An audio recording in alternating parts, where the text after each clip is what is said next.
Lost Love. These things happened to me nearly 10 years ago. I lived in a city, but the city was hot in summer. I wanted to see the country. I wanted to walk in the woods and see green trees. I had a little red car, and I had a map too. I drove all night out into the country. I was happy in my car. We had a very good summer that year. The country was very pretty in the early morning. The sun was hot, and the sky was blue. I heard the birds in the trees. And then, my car stopped suddenly. What's wrong? I thought.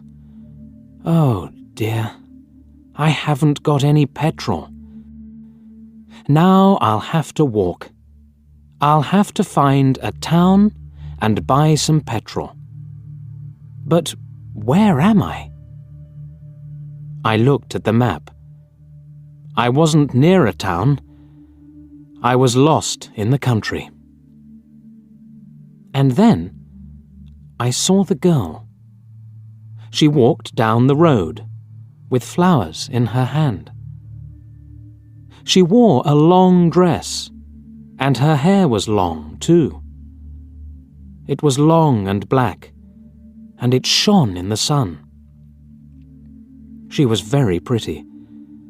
I wanted to speak to her, so I got out of the car. "Hello," I said. "I'm lost. Where am I?" She looked afraid, so I spoke quietly. "I haven't got any petrol," I said. "Where can I find some?" Her blue eyes looked at me, and she smiled. She's a very pretty girl, I thought. "I do not know," she said. "Come with me to the village. Perhaps we can help you." I went with her happily, and we walked a long way. There isn't a village on the map, I thought. Perhaps it's a very small village. There was a village, and it was old and pretty. The houses were black and white and very small. There were a lot of animals. The girl stopped at a house and smiled at me. "Come in, please," she said. I went in. The house was very clean, but it was strange too. There was a fire and some food above it. I felt hungry then. That's strange, I thought. They cook their food over a wood fire. Perhaps they have no money. I met her father and mother, and I liked them. They were nice people, but their clothes were strange. "Sit down," said the old man. "Are you thirsty after your walk?" He gave me a drink, and I said, "Thank you." But the drink was strange too. It was dark brown and very strong. I didn't understand, but I was happy there. I asked about petrol, but the old man didn't understand. "Petrol?" he asked. "What is that?" This is strange, I thought. Then I asked, "Do you walk everywhere?" The old man smiled. "Oh, no. We use horses," he said. Horses, I thought. Horses are very slow. Why don't they have cars? But I didn't say that to the old man. I felt happy there.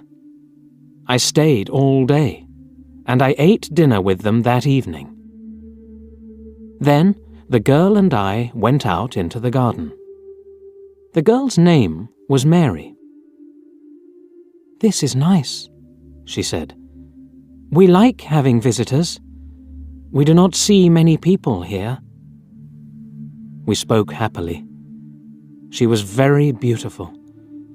But after a time, she began to talk quietly, and her face was sad.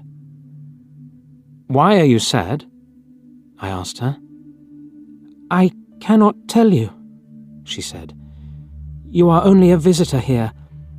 We have to say goodbye tonight. You have to go now." I didn't understand. I loved her, I knew that, and I wanted to help her. Why did I have to go? But Mary said again in a sad voice, "You have to go. It is dangerous here." So I said, "I'll go to the next town and find some petrol. Then I'll come back." She didn't speak. "I love you, Mary," I said, "and I'll come back to you. You won't stop me." She said goodbye to me at the door. Her face was very sad, and I was sad too. I didn't want to go. It was midnight. The night was very dark, but I walked and walked. I was very tired when I saw the lights of a town. I found some petrol, and then I asked the name of the village. But the man at the garage gave me a strange look. "What village?" he asked. I told him about the village. I told him about the old houses and the people with strange clothes. Again, he gave me a strange look. He thought, and then he said, "There was a village there, but it isn't there now. There are stories about it. Strange stories." "What do people say about it?" I asked. He didn't want to tell me, but then he said, "There was a big fire in the village. Everybody died. There aren't any people or houses there now." "How did it happen?" I asked. "And why?" "Oliver Cromwell killed them," he said.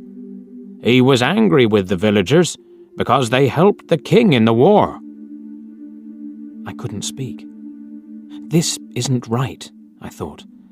That war happened 350 years ago.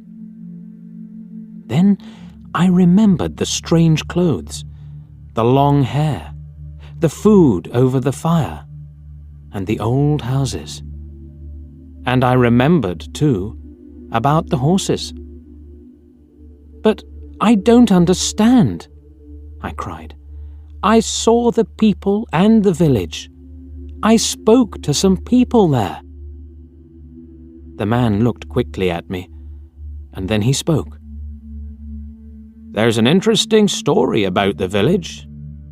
For one day, every 10 years, it lives again. But only for one day. Then it goes away again for another 10 years.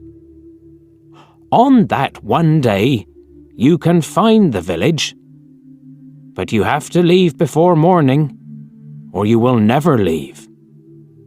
Can this be right? I thought. Perhaps it was.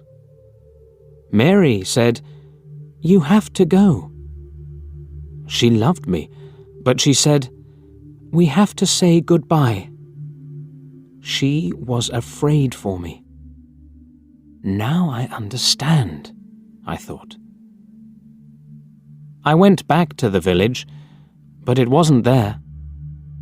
I looked again and again, but I couldn't find it. I saw only flowers and trees. I heard only the sound of the birds and the wind. I was very sad. I sat down on the ground and cried. I will never forget that day. I remember Mary, and I will always love her. Now, I only have to wait 2 months. The village will come back again. On the right day, I will go back. I will find her again, my love with the long black hair. And this time, I will not leave before morning. I will stay with her.